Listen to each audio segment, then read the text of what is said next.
আসসালামু আলাইকুম এভরিওয়ান। আজকে আমি ঝটপট একটা নাস্তা তৈরি করব। তাই আমি 2 কাপ পরিমাণ আটা নিয়েছি, স্বাদমতো লবণ, রান্নার তেল আর 1 চামচ পরিমাণ চিনি নিয়েছি। নিয়ে আটাটা খুব ভালো করে মাখিয়ে নিয়ে উষ্ণ গরম পানি দিয়ে একটা ডো তৈরি করে নেব।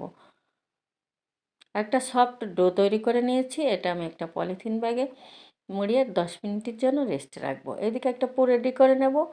প্যানে দিয়ে দিয়েছি পেঁয়াজ কুচি, রসুন কুচি, কাঁচামরিচ কুচি, ধনিয়া পাতা কুচি, টমেটো কুচি দিয়ে একটু ভালো করে ভাজা ভাজা করে নিয়ে আমি স্বাদমতো লবণ, হাফ চামচ হলুদের গুঁড়া, 1 চামচ ধনিয়া গুঁড়া, 1 চামচ জিরার গুঁড়া, 1 চামচ শুকনো মরিচের গুঁড়া দিয়েছি। দিয়ে আগে থেকে ম্যাশ করে রাখা আলুটা দিয়ে দিয়েছি। দিয়ে একটা পুর রেডি করে নিয়েছি। এদিকে আমি আটাটা একটু ভালো করে মুথে নিয়ে একটা বড় রুটি তৈরি করে নেব। এবার রুটির পরে আমি এভাবে সবটা পুর দিয়ে দিয়ে আরেকটা রুটি দিয়ে ঢেকে নেব। নিয়ে আমি কেটে নেব।